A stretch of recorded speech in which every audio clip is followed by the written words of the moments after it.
Hi, my name's Susie Sorensen, and we're here today to talk about my research project in Dr. Reilich's class for MED 601. The topic of my research has evolved. Currently, it has to do this is the current version of my topic, and I am looking at effective interventions for students who are chronically absent. It's evolved from focusing originally on underlying reasons for the absences to the consequences and measuring the consequences and impact of chronic absences. But ultimately, I decided that all of these things were very cyclical and were interdependent, so I have decided to focus on the effectiveness or finding effective interventions to improve student attendance.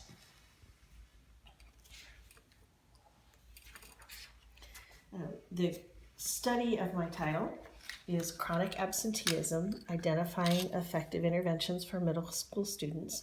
And chronic absenteeism is defined as any student who misses 10% of the school year, which equates to 18 days of either excused or unexcused absences, which can turn out to be as simple as 2 days a month for each of the 9 months that students are in school. It doesn't matter if the absences are excused or unexcused. Okay.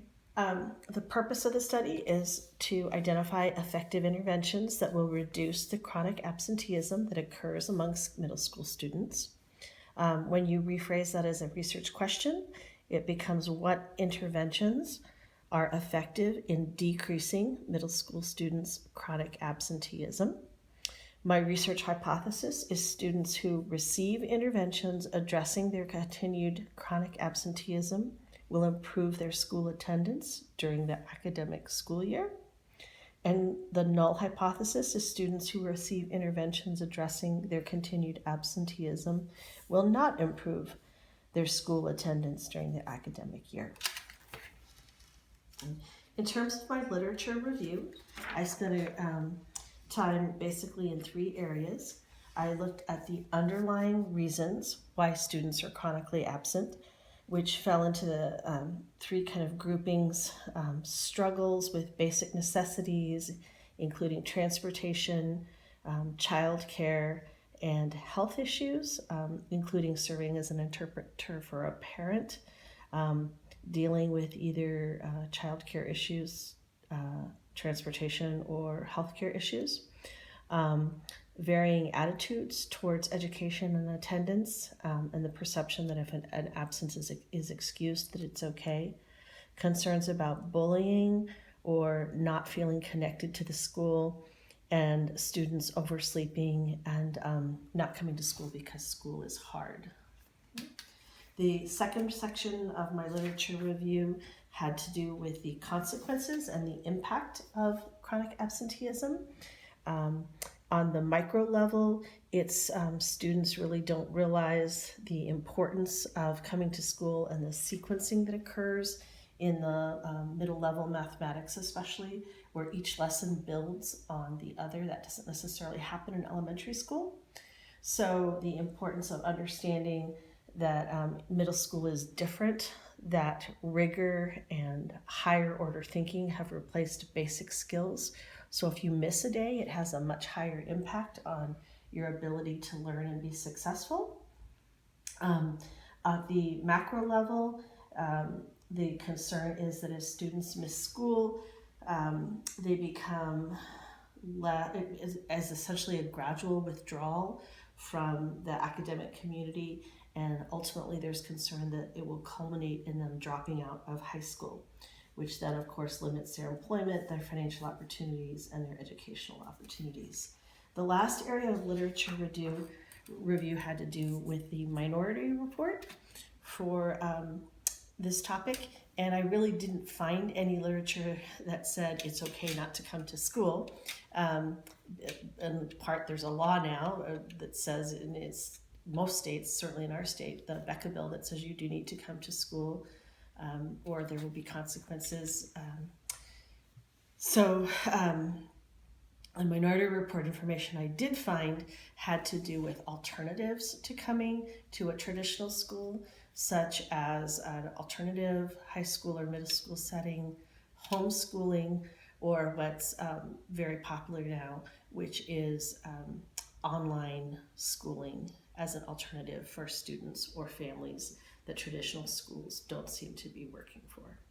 Okay, so in terms of, that's the research literature review, the data that I will be collecting for my survey will be, just a sec. It will be an practical action research survey that I'm conducting because practical action research is research that's conducted directly by educators with the intent of addressing a specific problem, i.e. Chronic absenteeism. The data that I will be collecting will be on all sixth grade students, last year sixth grade students that are now seventh grade students at our middle school. I'll be collecting their attendance records from sixth grade, their grades in math and science from sixth grade, their overall GPA, and their MAP scores in reading and math. I will then track that same information in seventh grade, attendance, grades, GPA, and MAP scores. And then at the end of the year, I will compare the kids who were identified as chronically absent with the other seventh graders who were not, and the kids who received interventions with those in seventh grade who did not. Okay. The types of interventions that I'll be looking at really fall into three categories. Okay. I'm going to do things that are, and we'll talk about those in a little bit more detail, that things that are very proactive, that have to do with scheduling and sequencing and understanding, making sure that the kids and the parents understand from the beginning and throughout the year how important this aspect of learning is. I'll also be building a positive structured process for what kids can do when they miss a day. Right now, if a student misses a day of school, essentially they're handed the homework and told, this is what you missed, this is what you need to complete. Instead, what I'm going to do is put together a system where kids actually know where they need to go, what lesson they need to review, how they can go to the book, how they can go to videos, other resources that are available for them to be able to essentially learn the material, as well as doing the homework that was missed and then correcting the homework that they do. The third tier, or the third prong of the effective interventions, will be meetings with parents in a sequence that is triggered by a certain number of absences. So for example, here I will have some information at back to school night emailed to parents talking about what we learn, how things build on each other, and how important it is that they're there every day. Here, as I said, I'll have the structured packet or process, I guess I should say, for when kids miss a day of school, what they need to do to learn the material. And then I will also be having some supplemental time after school when they can come for tutoring at homework club with me. That will be a new addition. And then I will be modeling in class how you can go online to different websites or different apps on your phone to have instruction provided to you for the material that you've missed. Okay. In terms of meeting with parents, the first time that they're absent will be a friendly phone call. The second time that the student has So for meeting with parents, the first instance of for example, the first instance of an absence, it will simply be a phone call letting the parents know very positively that we miss their student being there. The second time the student's absent, be a discussion probably about the fact that they had absence issues last year and we're trying to avoid that this year. The communication will increase as the absences increase.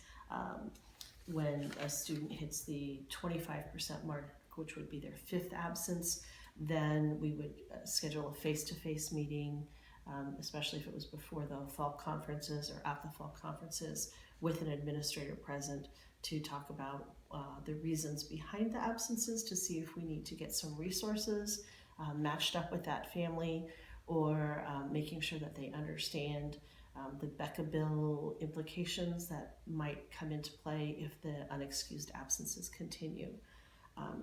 So really a series of continued communication with the parents, stressing the importance of